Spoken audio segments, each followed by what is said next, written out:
होए 5-7 मरन गवांडना ते रहंदियां नू ताप चढ़े, गलियां हो जन सूनियां ते विच मिर्ज़ा यार फिरे। हुजरा शाह मुकीम रहमतुल्लाह अलैह के मज़ार पर एक जट्टी अर्ज़ क्या कर रही है कि मैं बकरा देवा पीर दा मेरे सर दा साईं मरे। कहने का मकसद ये है कि मेरा जो नफ्स है, नफ्स हमारा, वो मुझ पर इतना तारी हो चुका है कि मेरे सिर दा साईं बन गया है। तो मैं बकरा दूंगी एक नजराने के तौर पर अगर मेरे सर का साईं यानी मेरा तकब्बुर, मेरी अना, मेरा नफ्स हमारा मर जाए। दोस्तों, आज आप एक ऐसे सूफ़ी पंजाबी शायर की कब्र पर चलेंगे मेरे साथ, जिनका कलाम ज़बान ज़द-ए-आम है, जिसमें कुत्ती मरे फ़कीर दी जड़ी चौं चौं नित करे। मैं नील कराइयां नील का मेरा तन मन नीलो नील, मैं कीते सौदे दिलां दे ते तरले नैन वकील। ये कलाम बहुत मशहूर है, मगर बहुत से लोग ये नहीं जानते कि इसको लिखने वाले शायर कौन हैं। जी हाँ, मैं बताता हूँ। उस अजीम शायर का नाम है हाफिज़ बरखुरदार रांझा और उनकी कब्र सियालकोट के मुज़ाफ़ात में चिट्टी शेखा के मुकाम पर है। हाफिज़ बरखुरदार रांझा ज़िला सरगोदा के करीबी गांव में पैदा हुए थे। कहा जाता है कि उसका नाम मुसलमानी था, ज़ात के जट थे और मिर्ज़ा साहिबा लिखने वाले दूसरे शायर थे। इसके अलावा हाफिज़ साहब ने सस्सी पुनू जैसी क्लासिकल दास्तान भी लिखी, जबकि किस्सा यूसुफ ज़ुलेखा और किस्सा खतरी भी तहरीर किया, जो हमारे पंजाब की देहाती ज़िंदगी का एक अहम रुकन है। मिर्ज़ा साहिबा पंजाबी अदब का ख़जाना है, मगर हैरान कुन तौर पर यह दास्तानें पंजाब की अमूमी ज़िंदगी से मेल नहीं खाती। मतलब ये कि ये दास्तानें पंजाबी सोच के मुतज़ाद हैं। मसलन हीर शादीशुदा थी मगर रांझे से मिलने जाया करती थी और आज तक लोगों को इस बात पर कोई एतराज़ नहीं। सोनी महिवाल से मिला करती थी जबकि वो भी पहले से शादीशुदा थी। हाफिज़ बरखुरदार रांझा की साहिबा भी अपने भाइयों और माँ बाप की इज़्ज़त पामाल करके मिर्ज़ा के साथ भाग गई थी। और तो और जब उसे लगा कि मिर्ज़ा उनका पीछा करने वाले उसके भाइयों को अपने तीरों का निशाना बना देगा, तो उसने मिर्ज़ा के सारे तीर तोड़ डाले थे और मिर्ज़ा साहिबा के भाइयों के हाथों मारा गया था। हद से गुजरी हुई हीर, सोनी और साहिबा को हम कहानियों की हद तक बहुत पसंद करते हैं, मगर जब मेरी बेटी हीर, सोनी या साहिबा के रूप में मेरे सामने आती है तो मेरी गैरत जाग जाती है। दोस्तों, या तो सदियों पहले हम बहुत लिबरल थे या अब हम में शिद्दत आ गई है, क्योंकि हीर, साहिबा, सोनी हमारे किसी रिवायती अखलाकी म्यार पर पूरा नहीं उतरती। खैर, फ़ैसला आपने करना है। मैं आपको लेकर चलता हूँ मिर्ज़ा साहिबा के लिखारी हाफिज़ बरखुरदार रांझा की कब्र पे। यहाँ पर एक 300 साल पुरानी शाही मस्जिद भी है, जिसका आर्किटेक्चर मुग़लों के दौर का लगता है, और यहाँ पर एक बहुत पुराना कुआं भी है। अस्सलाम वालेकुम मेरे अजीज़ों कारी, मेरे अजीज़ों, मैं हूँ इफ्तिखार रिफ़ी, प्यारे पाकिस्तान के सिटी ऑफ लव लाहौर से आज मौजूद हूँ सियालकोट के मुज़ाफ़ात में। चिट्टी शेखा इस इलाके का नाम है, और मैं आपको लेकर आया हूँ एक ऐसे मज़ार पे जिनका कलाम आपने अबरारुल हक की ज़बानी सुना था। दोस्तों, आपने अबरारुल हक के गाने में एक स्टैंज़ा सुना था, कुत्ती मरे फ़कीर दी जड़ी चौं चौं नित करे, हट्टी सड़े कराड़ दी जिथे नीवा नित बले, होए 5-7 मरन गवांडना ते रहंदियां नू ताप चढ़े, गलियां हो जन सूनियां ते विच मिर्ज़ा यार फिरे। याद है आपको? अब मैं आपको ये बताऊंगा कि इस कलाम का मतलब क्या है, और ये भी बताऊंगा कि ये कलाम किसने लिखा था। मैं कल भी आया था, यहाँ लोगों को पता नहीं था। मेरा काफ़ी वक्त ज़ाया हुआ, मैं दूसरे गाँव में फिरता रहा और अल्टीमेटली शाम हो गई थी। मैं फिर लाहौर चला गया और आज फिर लाहौर से वापस आया हूँ। मैं आपको लेकर जा रहा हूँ हाफिज़ बरखुरदार रांझा रहमतुल्लाह अलैह के मज़ार पे। आइए मेरे साथ। दोस्तों, ये बड़ा एक कदीम कब्रिस्तान है और यहाँ पर बड़े कदीम दरख्त भी हैं। यहाँ पर एक कुआं भी है और यहाँ पर एक मस्जिद भी है, जिसके बारे में कहा जाता है कि ये मस्जिद 300 साल पुरानी है। वो मस्जिद भी आप देखेंगे और फिर यहाँ पर जो कुआं मौजूद है उस कुएं को भी देखेंगे। लेकिन पहले मैं आपको लेकर जाता हूँ उस मज़ार पे जिसके बारे में मैंने अभी आपसे ज़िक्र किया, और बड़ी पुरसकून जगह है, पुराने दरख्त हैं और यहाँ पर 300 साढ़े 300 साल पुरानी कब्रें भी मौजूद हैं। और वो मस्जिद भी देखेंगे जो शाही मस्जिद है, पुराने दौर की है। तो आए चलते हैं हाफिज़ बरखुरदार के मज़ार पर।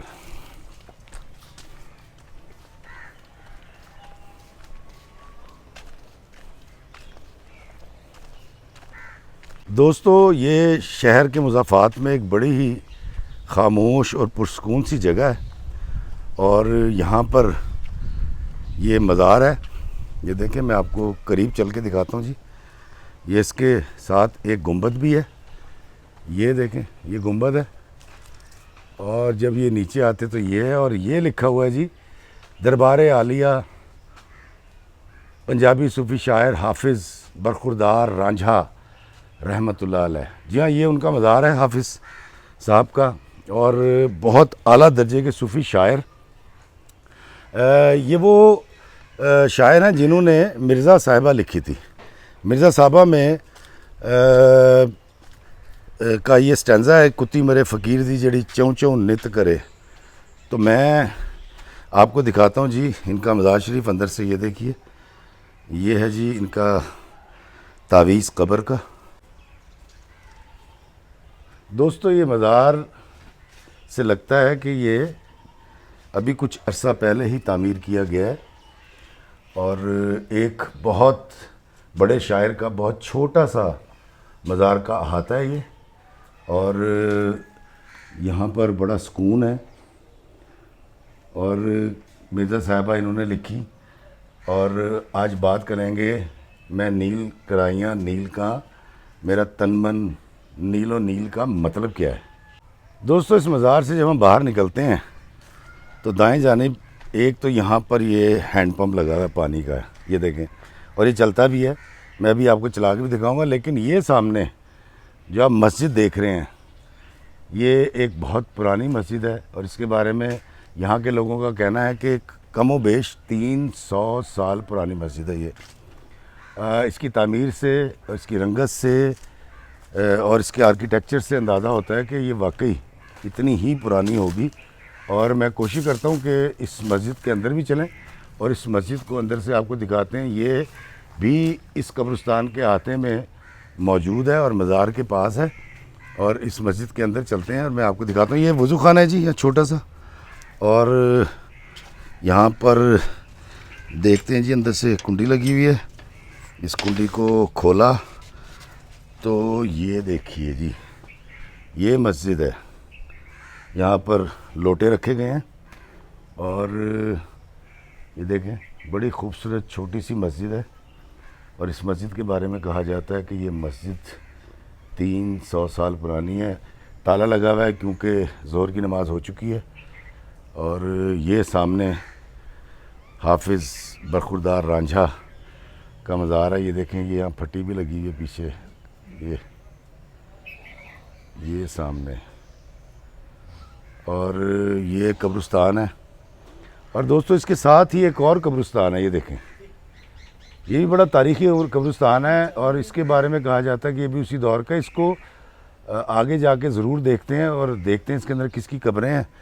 और ये है कब्रिस्तान से मुल्हिका वो कुआं जिसका मैंने आपसे ज़िक्र किया था। ये सामने कुआं है जी, वो सामने कुआं नज़र आ रहा है।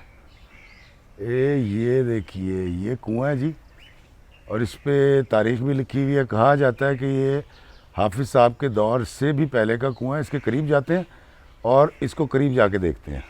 दोस्तों, इस मस्जिद के बारे में कहा जाता है कि ये कमोबेश 300 साल पुरानी मस्जिद है। अब इसकी हकीकी तारीख़ के हवाले से तो मैं नहीं जानता, लेकिन आर्किटेक्चर से लगता है कि ये वाकई किसी पुराने दौर में तामीर की गई थी।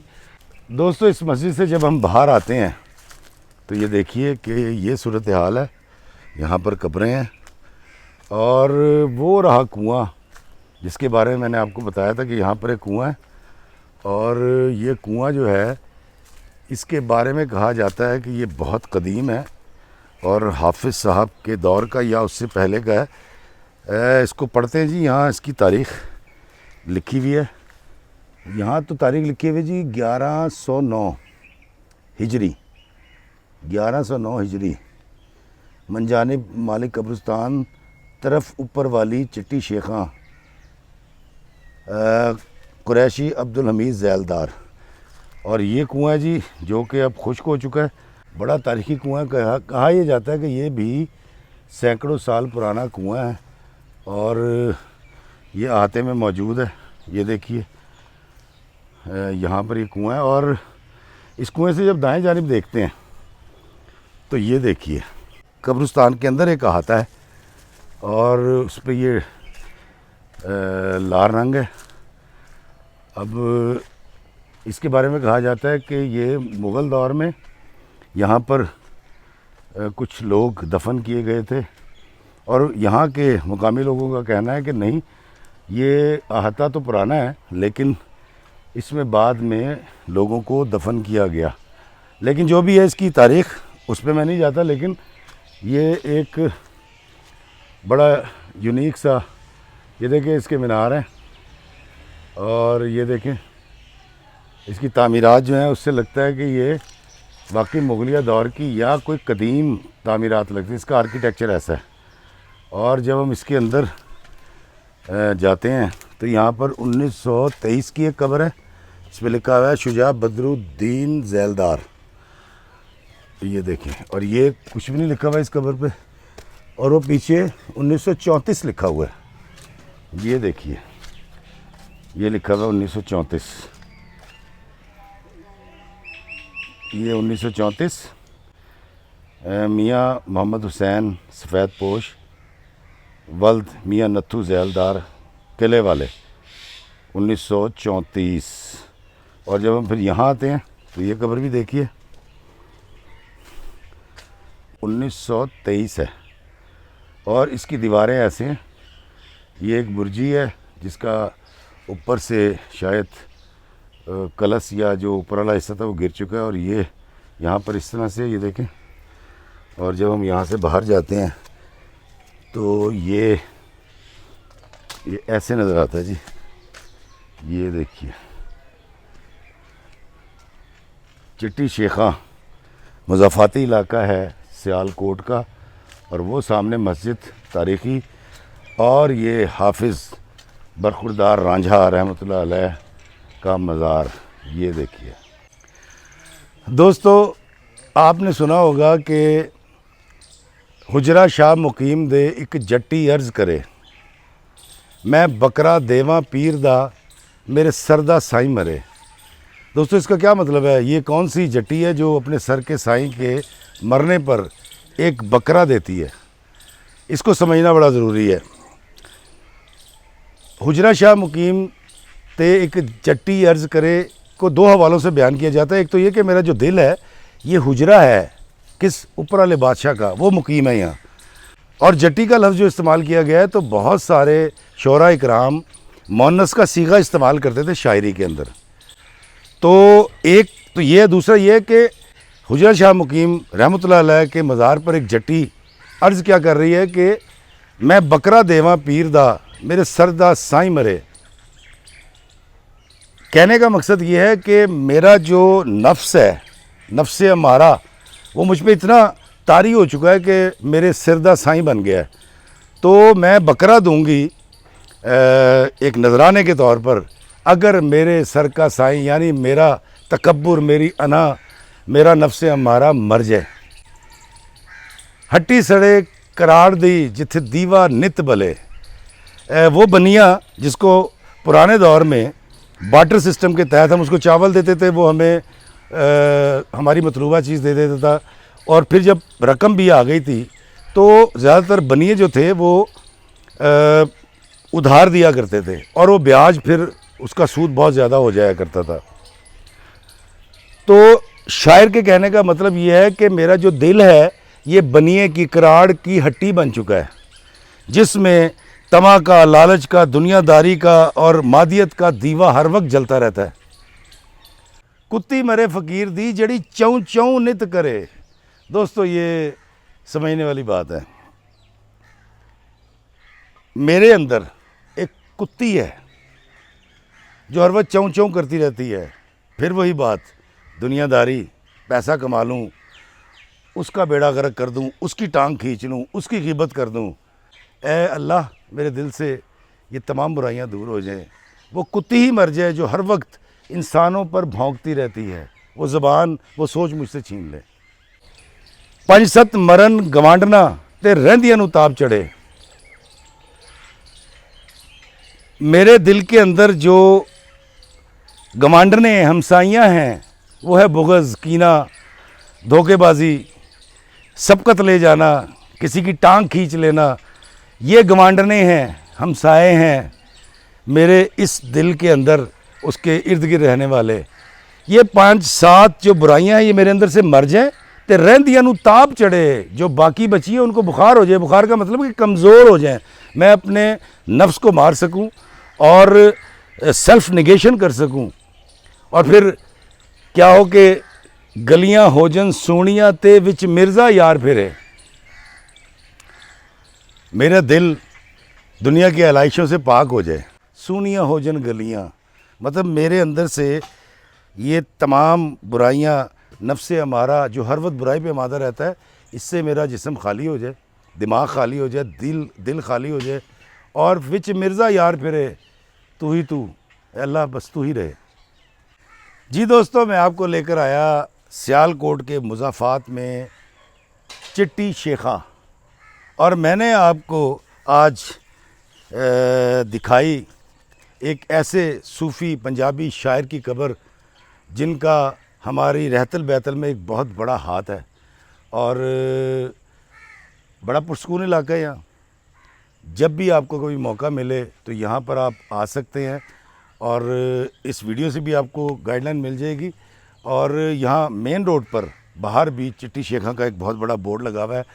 तो मुझे दीजिए इजाज़त इस सूफ़ी शायर के मज़ार से इस दुआ के साथ कि अल्लाह हमें आसानियाँ अता फ़रमाए और आसानियाँ तकसीम करने का शरफ़ अता फ़रमाए, और कुत्ती मरे फ़कीर दी जड़ी चौं चौं नित करे। आमीन। अस्सलाम वालेकुम व रहमतुल्लाहि व बरकातुहू।